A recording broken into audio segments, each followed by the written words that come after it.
마가복음 1장 14절 15절 말씀, 마태복음 6장 10절의 말씀입니다. 신약성경 53페이지에 있습니다. 마가복음 1장 14, 15절, 마태복음 6장 10절 말씀입니다. 함께 말씀을 봉독하겠습니다. 요한이 갇힌 후 예수께서 갈릴리에 오셔서 하나님의 복음을 전파하여 이르시되 때가 찼고 하나님의 나라가 가까이 왔으니 회개하고 복음을 믿으라 하시더라. 마태복음 6장 10절입니다. 나라가 임하시오며 뜻이 하늘에서 이루어진 것 같이 땅에서도 이루어지리라. 아멘. 한 중년의 여성이 있었습니다. 따뜻한 봄날씨도 되고 그래서 좀 바람을 쐬고 싶다 해서 예쁘게 이제 차려입으시고 이제 시장 나들이를 가시게 되셨습니다. 이제 또 옷도 예쁘게 차려입고 이제 화장도 좀 하고 이렇게 해서 마음도 좀 들뜬 마음으로 시장을 쫙 거닐고 있는데 뒤에서 자기한테 이렇게 외치는 소리가 들리는 거예요. 같이 가요 처녀, 같이 가요 처녀. 야, 내가 이렇게 이쁘게 차려입으니까 나를 처녀로 보는구나 싶어서 너무 마음이 확 설레었어요. 근데 또 이렇게 쉽게 반응하면 안 되잖아요. 그래서 그냥 못 들은 척하고 계속 이제 길을 걸어가고 있는데 같이 가요 처녀, 같이 가요 처녀. 근데 소리가 점점 작아지는 거예요. 그래서 이렇게 작아지면 안 되는데 계속 따라와야 되는데 이런 생각이 드는 거예요. 그래서 소리가 이제 너무 작아져가지고 자기가 이제 막 조바심이라서 안 되겠다 하고 이제 뒤를 돌아봤어요. 그랬더니 누가 아까 자기에게 같이 가서 전혀 그랬는지 잘 모르겠는 거예요. 그래서 자존심을 쳤고 다시 좀 길을 그 소리가 이제 들리던 길로 이제 되돌아가 보았습니다. 그랬더니 그 소리가 다시 들리는데 가까이 가서 들어보니 정확하게는 이런 소리가 엎어지고 있었습니다. 갈치가 1,000원, 갈치가 1,000원. 같이 가요 처녀가 아니고 있습니다. 자기가 잘못 들은 착각한 거죠. 갈치가 1,000원을 했는데 같이 가요 처녀가 들었습니다. 여러분 우리가 바로 들어야 돼요. 바로 알아야 됩니다. 그래야 실망하지 않을 수가 있습니다. 우리가 이게 신앙생활 할 때도요, 그리고 인생을 살아갈 때도 바로 듣고 바로 알아야 되는 것들이 있습니다. 어떤 것들이 있을까요? 특별히 이 신앙생활 하는 데 있어서 오늘 바로 이 주제인데 하나님의 나라에 관한 주제. 하나님의 나라가 임하소서 하는 주제를 다루고 있잖아요. 하나님의 나라에 대해서는 우리가 정말 바로 듣고 바로 알아야 한다는 것입니다. 그래서 하나님의 나라에 대해서 나누려고 하는데 여기 첫 번째가 하나님의 나라를 바로 알자라는 것입니다. 자, 하나님의 나라를 바로 알아야 되는 이유는 예수님께서 이게 공생애라고 하잖아요. 구원자로서의 공적인 생애를 사실 때에 가장 강조하셨던 것이 무엇일까요? 하나님의 나라였습니다. 말씀 중에서 확인해 보겠습니다. 마가복음 1장 14, 15절을 다시 한번 보시면 이렇게 말씀하고 있죠. 마가복음 1장 14절, 15절 말씀. 요한이 갇힌 후 예수께서 갈릴리에 오셔서 하나님의 복음을 전파하여 이르시되 때가 찼고 하나님의 나라가 가까이 왔으니 회개하고 복음을 믿어라 하시더라 하겠습니다. 자, 이 마가복음에 따르면 예수님께서 제일 처음 선포하신 메시지가 뭐죠? 하나님의 나라였습니다. 하나님의 나라가 가까이 왔으니 너희는 회개하고 구원을 받으라고 이제 말씀을 복음을 믿고 구원을 받으라고 말씀을 하셨습니다. 그래서 이 하나님의 나라를 처음 선포하셨다는 것입니다. 처음만이 아닙니다. 예수님이 약 3년 한 6개월 정도를 3년 반 정도를 공생애를 사신 것으로 복음서를 통해서 확인할 수 있는데 3년 반 동안 줄기차게 강조하신 것이 무엇일까요? 네, 하나님의 나라였습니다. 하나님의 나라. 우리가 잘 아는 비유도 하나님의 나라는 이와 같은 말씀하셨고 승천하시기 직전까지 강조하시는 게 이제 아시겠죠? 하나님의 나라였어요. 하나님의 나라. 귀가 따갑도록 하나님의 나라를 말씀을 하셨습니다. 자, 그러면 예수님이 그토록 강조하신 복음 그리고 하나님의 나라 이렇게 강조하셨는데 우리는 하나님의 나라에 대해서 얼마나 알고 있습니까? 예수님이 이토록 강조하신 것이라면 우리가 잘 알아야 되지 않겠습니까? 그런데 하나님의 나라가 어떤 나라입니까? 어떤 곳입니까? 이렇게 물어보면 잘 모르겠는데요. 이런 반응들이 많이 있습니다. 그래서 오늘 말씀 통해서 하나님의 나라가 어떤 나라인지 좀 알기를 원합니다. 자, 하나님의 나라는요, 그래야 우리가 예수님을 잘 믿을 수 있고 또 온전히 그 길을 잘 따를 수 있습니다. 하나님의 나라는 어떤 나라입니까? 어떤 의미가 담겨 있습니까? 이 헬라어로 바실레이아 투세우라는 단어를 쓰는데, 세우가 이제 하나님이고, 이제 투는 이제 이렇게 바실레아가 왕국 이런 뜻입니다. 그래서 하나님의 왕국 이런 뜻인데, 자, 영어로는 킹덤 오브 갓, 그래서 하나님의 왕국입니다. 하나님의 왕국. 자, 이걸 이제 좀 설명을 드릴게요.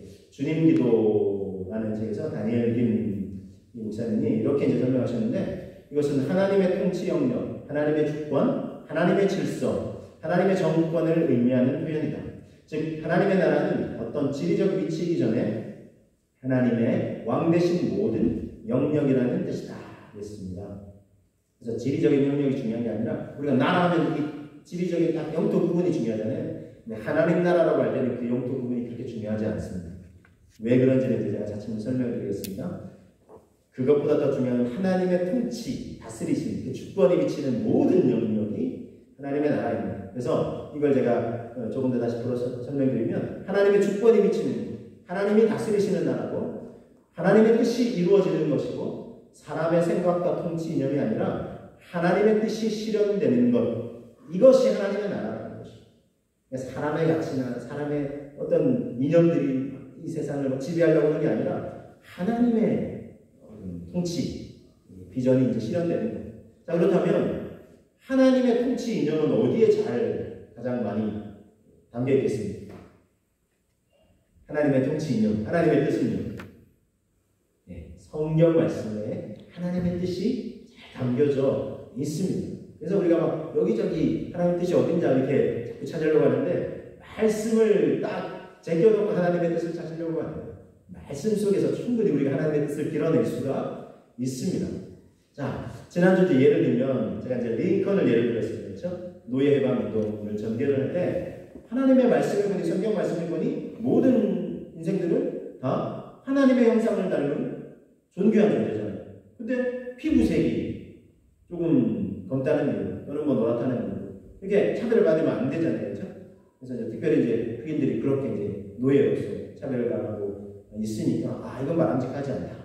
아니, 피부색 하얀 게 뭐가 되더라고. 자기들이 민족적으로 이렇게 우월하고, 그거 아니잖아요. 그러니까 이제 그런 것이 성경적으로 이건 옳지 않다 해서 노예 해방 운동을 전개한 거 아니겠습니까?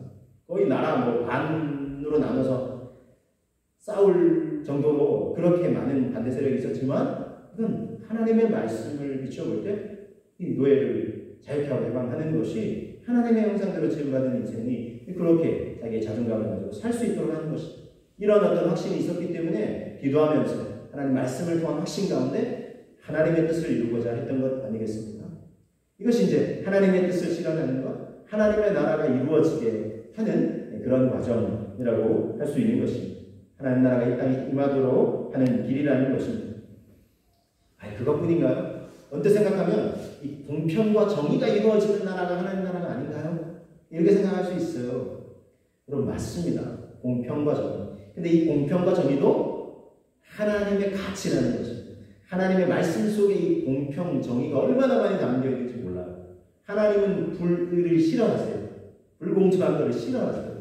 공평한 걸 원하시고, 그래서 우리 성경 곳곳에 하나님의 참 공평하신 하나님, 정의와 공평이, 또한 사랑과 은혜가 이 세상, 평화가 이 세상에 가득하기를 원하시는 그런 하나님의 뜻을 우리가 읽어낼 수 있습니다. 언뜻 구약 성경을 보면서 우리가 잘 모르겠는데 할 수도 있을지 모르지만, 제가 이제 차츰 하나님 나라에 대해서 소개하면서 그런 소개를 드리려고 합니다. 어쨌든 하나님의 평화가, 사랑이, 정의와 공평이 지배하는 세상, 하나님의 나라 맞습니다. 자, 또 이런 질문을 해볼 수 있어요. 그러면 하나님의 나라는 이 세상에서 실현하는 것인가요? 죽어서 가는 나라 아닌가요? 이렇게 생각할 수 있어요. 그죠? 어떠세요, 여러분? 언뜻 생각할 때 하나님의 나라, 물론 이제 이 두 번째 경우 죽어서 가는 나라라고 생각할 때는 천국을 많이 쓰죠. 근데 여러분 하나님의 나라라는 표현을 쓰고 마태복음에는 또 하늘들의 나라 이런 표현을 씁니다. 그 배경도 있습니다. 마태복음은 유대인들 중에 예수님 믿어야 되는 사람들이 있으니까 그 사람들을 좀 배경으로 쓰면서 약간 구약의 유대 배경을 좀 이렇게 차용해서 이제 많이 인용을 했기 때문에 그런 표현을 씁니다. 자, 그런데 중요한 거는 두 가지가 다 맞다는 것입니다. 틀리지 않다는 것입니다. 그런데 그리스도인들이 종종 자꾸 이렇게 좀 치우치려는 경향이 있어요. 그래서 한쪽에 자꾸 치우치려는 경향이 있어요. 이쪽에 치우치는 이쪽에 치우치는. 그래서 여러분 잘 보세요. 이 두 가지를 서로 맞다고 막 주장하는 경우예요. 그래서 무슨 뭐 죽어서 가는 나라 그거 아니라고 하면서 자꾸 이 땅에서 실현해야 될 하나님 나라의 가치만 강조하는 사람들도 있어요. 그런 교단 색깔을 가진 교단도 있어요. 그런 경우 이게 또 이제 한쪽으로 치우치면 위험해요. 저는 진짜 그런 경우도 봤어요. 어떤 분인데 교육자인데 아이들을 대상으로 이제 가르치는 거. 자기가 하나님 나라에 대해서 좀 공부를 한 것 같아요. 그랬더니 이제 뭔가 깨달음이 생겼다. 근데 아이들한테 이걸 가르쳐야 되겠다 하면서 이게 다 아이들에게 화면 PPT 이런 것도 막 띄워주고 하면서 하나님의 나라가 어떤 나라일까요? 아이들한테 막 물어보면서 이런 질문을 탁 던지는 거예요. 죽어서 가는 나라? 그러면서 X표를 막 이렇게 보여주면서 아니에요 이러는 거예요. 그러면서 그러면 하나님의 나라는 공평과 정의가 이루어지는 나라 뭐 이렇게 설명을 하더라고요. 제가 그거를 보고 있으면서 저건 아닌데 싶습니다. 제가 웬만하게 누구는 아닌데 이렇게 뭐 정제하는 표현을 잘 안 쓰지만 우리 신앙적인 의미에서 바로 알아야 되잖아요. 근데 이게 균형을 이루는 거죠. 그러니까 하나님 나라 생각하면 언뜻 이 세상에서 이루어지는 하나님의 정의와 공평, 하나님의 뜻이 실현되는 거 이게 좀 강조되는 의미는 있습니다. 그러나 이것만 있지 않습니다. 이것은 하나님 나라의 현재성이라고 설명을 합니다. 그러나 하나님 나라는 동시에 미래성이 있습니다. 그것은 우리의 생명이 이 땅에서 다하고 물론 이 땅에 사는 동안에도 하나님의 뜻이 이루어지기를 우리가 이렇게 꿈꾸면서 살아가야 되겠죠. 그러면서도 또 이 땅에 생명이 닿을 때 영원한 세계가 펼쳐지는데 그것도 하나님의 나라라는 하나님 나라의 영원성 그리고 미래성을 우리는 또 앞두고 있습니다. 영원히 거하게 될 그 나라. 그러니까 이 두 가지는 같이 가야 한다는 것이죠. 동전의 양면인데 동전 한쪽만 돼 있고 뒤쪽에 이렇게 인쇄가 안 돼 있으면 이거는 잘못된 거죠. 삶에서는 안 되는 거죠. 마찬가지입니다. 하나님 나라는 이 현재성과 미래성이 함께 있고 함께 가야 되고 함께 강조가 돼야 되고 그럴 때 균형을 이룰 수 있습니다. 그래서 하나님의 나라에 대한 균형이 필요하다는 것입니다. 그런 의미에서 저는 이제 이 나라를 설명드립니다. 이 나라는요 하나님의 뜻이 이루어지는 것, 이 땅에서 이루어지는 건 맞습니다. 그러나 그 뜻이 온전히 완전하게 이루어지는 곳은 이 세상에서뿐만 아니라 주님이 재림하시면서 또 그 위에 펼쳐지는 영원한 세계이고 이것을 곧 하나님의 나라 그리고 또 천국이라고도 표현을 하는 것입니다. 그 나라는 너무나 좋은 나라입니다. 의와 평강과 희락이 가득한 곳입니다. 우리가 참 사모하기에 충분한 나라입니다. 그래서 두 번째는 우리가 하나님의 나라를 사모하자라는 것입니다. 하나님의 나라를 바라고 우리가 이제 하나님의 나라를 사모해야 되는데 무엇보다 하나님의 나라는요 이런 나라라고 내볼 수 있어요. 하나님이 꿈을 꾸시는 나라입니다. 하나님의 나라는 어떤 나라냐? 하나님이 꿈을 꾸시는 나라예요. 와, 여러분 이 표현 들어보셨나요? 잘 못 들어보셨을 거예요. 제가 지금 처음 쓰는 표현입니다. 저도 하나님 나라에 대해서 이제 말씀 준비하면서 제가 뭐 신학대학원 7년 연속으로 다니면서 학기 때도 열심히 공부했지만 방학 때 되면 또 관심 있는 주제 아주 독파를 했어요. 책이다 책을 다 읽으면서 독파를 했는데 하나님의 나라는 너무 중요하기 때문에 제가 거의 한 두 번, 세 번 이제 학교 다닐 때 다시 공부를 하고 했는데 이번에 다시 말씀을 준비하기 위해서 준비를 다시 공부를 하면서 하나님의 나라 언뜻 생각하기는 그냥 쉬운 것 같지만 또 이게 어려워요. 설명하기도 어렵고 이걸 또 우리가 실현하고 또 살아가야 되니까 이렇게 쉽지 않은 거지만 그렇다고 포기할 수 없잖아요. 기도하면서 제가 다시 말씀을 공부하고 준비하면서 여러 책들도 제가 읽고 다시 묵상하고 하면서 하나님이 감동이죠. 하나님의 나라는 하나님이 꿈을 꾸시는 나라. 자, 제가 설명을 드릴게요. 창조하실 때부터 하나님께서 꿈을 꾸셨던 나라입니다. 하나님의 영광과 창조의 솜씨가 가득 담긴 나라입니다. 보시기에 좋았다라고 하셨죠. 그렇죠? 창조작업을 하실 때마다 맨 마지막에 사람을 하나님의 형상대로 지으시고는 보시기에 심히 좋았다 말씀하셨어요. 하나님이 기대를 걸고 계셨어요. 하나님이 꿈을 꾸셨어요. 이 세상에 하나님의 통치. 그래서 사람을 지으시고 하나님의 형상대로 지으시고 어떻게 했죠? 문화 명령을 내리셨잖아요. 생육하고 번성하고 땅에 충만하고 땅을 정복하고 다스리라고 했잖아요. 그래서 모든 만물을 다스리는 청지기직 사명을 주셨잖아요. 하나님이 그런 꿈을 꾸신 거예요. 하나님을 대리해서 우리를 닮은 저 인간은 이 세상을 참 하나님의 영광이 충만한 세상으로 만들어가겠지. 꿈을 꾸시고 기대를 거십니다. 자, 그러나 참 안타깝게도 사탄의 달콤한 꾀임에 또 아담하가 넘어가서 그래서 이게 합작품이에요. 사단과 아담하가 같이 사단만 핑계댈 게 아니에요. 그래서 같이 해가지고 어쨌든 하나님의 말씀에 불순종해서 그렇게 먹지 말라고 하는 동산 정하는 선악과를 따먹으로 만들면 이 세상에 죄악이 넘쳐나게 됐어요. 죄의 본성을 지니고 태어나게 되고 그래서 이제 부부관계도 완전히 깨지고 그러면 형제지간에도 살인을 저지르고 참 죄악이 넘쳐나는 세상이 됐어요. 그래서 창세기 6장에 보면 하나님이 이 세상에 사람 지으신 것을 한탄하셨다 이거 되겠어요. 그러면서 이제 노아 홍수도 이 세상을 쓸어버리시고 다시금 이제 새롭게 시작하고 하셨어요. 그래서 하나님의 나라는 하나님의 꿈을 꾸시는 나라. 그래서 지금은 어떻습니까? 하나님께서 다시금 회복하기를 원하셨어요. 하나님이 원래 꿈꾸셨던 나라. 그래서 하나님의 통치와 다스리심이 실현되고 이루어지는 나라로 지금은 하나님께서 그런 꿈을 다시 꾸고 계시다는 것입니다. 그것이 하나님의 나라입니다. 그래서 하나님 나라의 회복은 곧 복음, 우리가 복음이라는 말을 들어보셨죠. 이것이 복음이고 기쁜 소식입니다. 하나님 나라가 다시 복원될 수 있다는 것입니다. 그래서 알고 싶어요 하나님의 나라에서 손기철 장로님은 이렇게 이제 설명하셨습니다. 복음의 핵심은 이 땅에 도래한 하나님 나라라는 것입니다. 복음 뭐냐? 하나님의 나라가 다시 이 땅에 이제 도래하는 하나님이 우리를 구원하시기 위해서 이 땅에 오심으로 인하여 하나님의 통치가 다시 시작되었다는 사실과 그로 말미암아 죄인이 본래 지음을 받은 형상과 모양대로 돌아갈 수 있다는 좋은 소식인 것이다. 그래서 복음이잖아요. 좋은 소식이잖아요. 이게 뭐예요? 우리가 구원받고 하나님의 자녀의 신분을 다시 회복하는 거예요. 완전하지 않지만 하나님의 형상은 띄어져 있잖아요. 그 형상은 점점 회복되어가는 거예요. 이것이 기쁜 소식이라는 것입니다. 자, 그래서 하나님 나라의 전교에 가지고 있습니다. 구약 성경에서부터 쫙 우리가 먼저 하나님 나라의 원형 모형은 에덴 동산이에요. 하나님과 거닐면서 모든 풍성함을 다 누릴 수 있었잖아요. 하나님의 말씀을 따라 이제 살고 하니까 하나님 뜻이 다 이제 온전히 이루어지는 곳이죠. 그런데 안타깝게도 사라진 하나님의 나라, 아담과 하와의 타락으로 말미암아 하나님 나라의 온전한 모습을 누릴 수 없게 됐어요.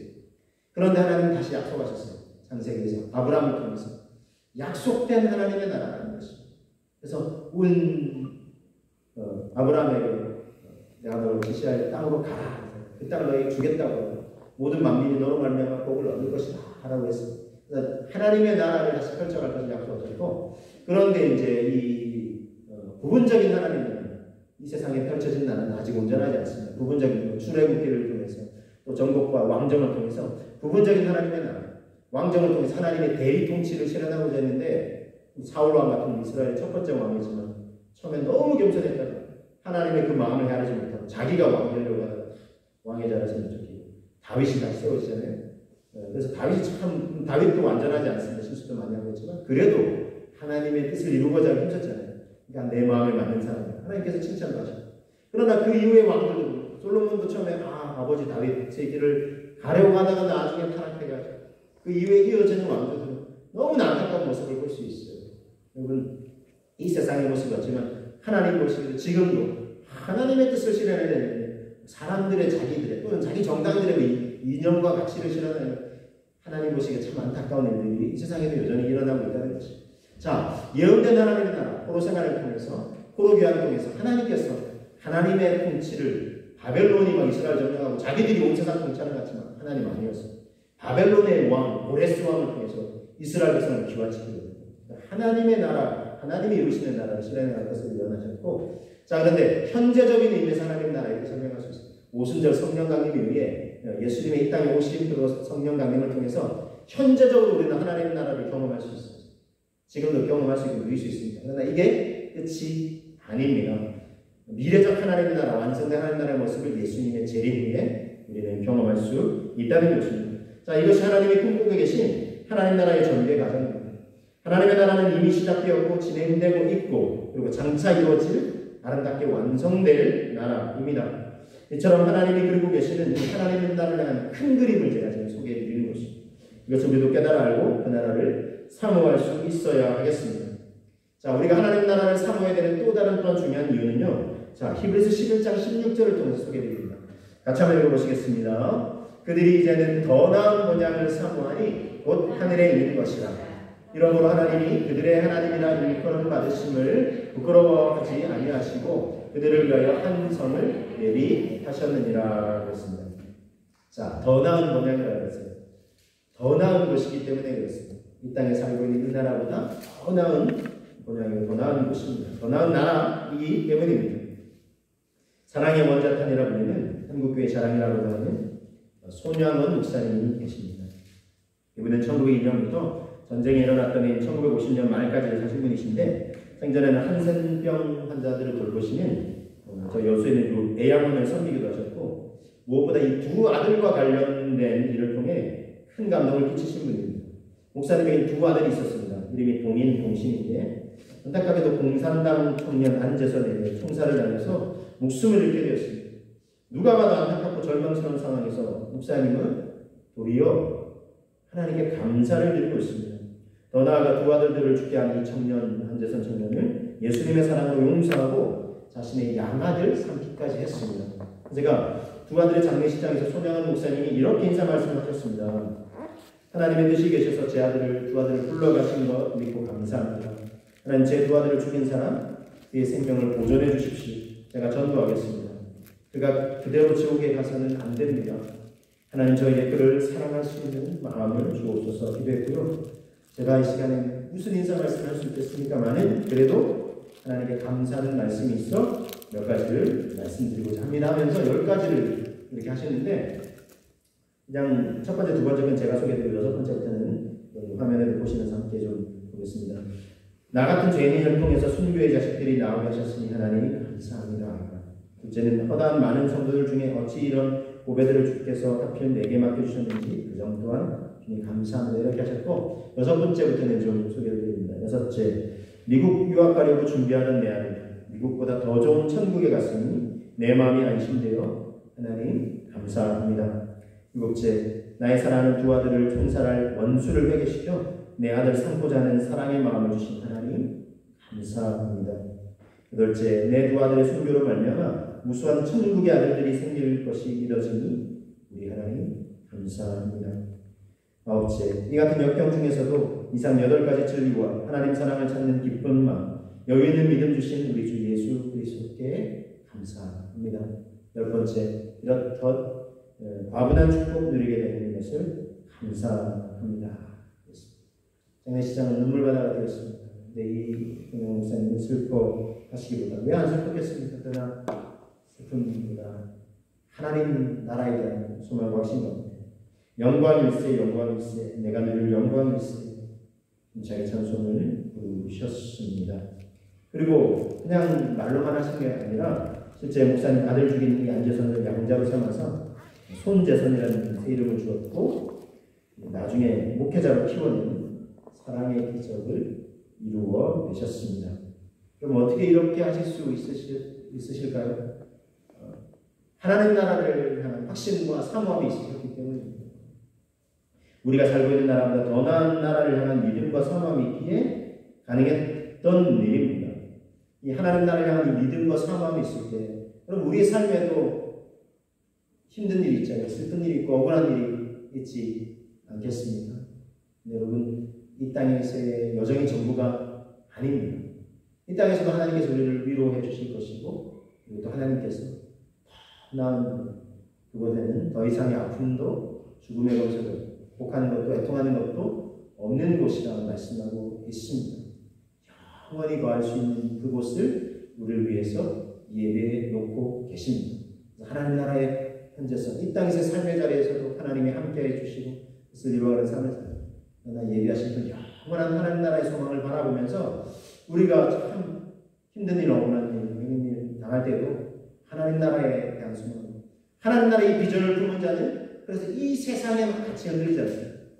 그래서 이 세상에 같이 막 아웅다웅하면서 옥신각신 하면서 네가 잘했니 내가 잘했니 난 널 용서해 못해 막 이런 게 아니라 하나님 나라의 비전 넉넉하게 용서하는 거죠. 품어내는 거예요. 왜냐하면 우리 안에 더 큰 나라가 있으니까. 영원한 나라가 있습니다. 이 하나님 나라의 소망, 예수님을 제대로 믿는 사람들, 하나님 나라를 사모하는 사람들은 그래서 이 세상 가치에 따라 사는 사람들이 아니라 하나님 나라의 영원한 하나님 나라의 가치를 품고 살아가는 사람들, 넉넉한 가정으로 우리에게 잘못한 사람도 용서하고 예수님이 하셨던 거죠. 스데반이 돌에 맞아 죽어가면서도 저들을 용서해달라고 했던 거죠. 하나님 나라의 가치와 비전이 우리 안에 충만해져서 이 하나님 나라를 이 세상에 이루어가고 또 영원한 하나님 나라를 소망하게 되시는 저와 여러분 되시기를 주님의 이름으로 축복합니다. 아멘. 주님이 그래서 제자들에게 하나님 나라가 이루어지게 해달라고 기도하라고 가르치셨죠. 마태복음 6장 10절 그렇죠? 함께 한번 읽어보겠습니다. 나라가 임하시오며 뜻이 하늘에서 이루어진 것 같이 땅에서도 이루어지이다 그랬어요. 자, 그래서 이건 우리를 향한 가르침이고 또 그래서 우리는 세 번째입니다. 오늘 말씀의 세 번째 하나님 나라를 기도하자라는 것입니다. 자, 다니엘 김 목사님의 주님 기도라는 책에서 이 관련된 구절도 소개해드립니다. 하나님의 나라가 임하시오며 라는 기도야말로 주님의 마음에 완전히 합한 간구가 아닌가 생각합니다. 하늘 왕국의 이 설계자 되신 우리 주님이 그토록 바라시는 그림이 이루어지기 위한 기도이기 때문이다 그랬습니다. 즉 나라가 임하시오며 라는 기도는 주님이 그토록 세우시기 원하셨던 나라가 세워지기를 원합니다. 주님이 그토록 꿈꾸셨던 사회가 구축되기를 원합니다. 주님이 그토록 건설하기 원하셨던 질서가 우리 안에 실현되기를 원합니다. 라는 간구입니다. 그리고 또한 그렇게 살아내겠습니다. 라는 결단이라는 것입니다. 하나님의 뜻, 가치, 하나님의 질서, 하나님의 주권이 이루어지기를 원합니다.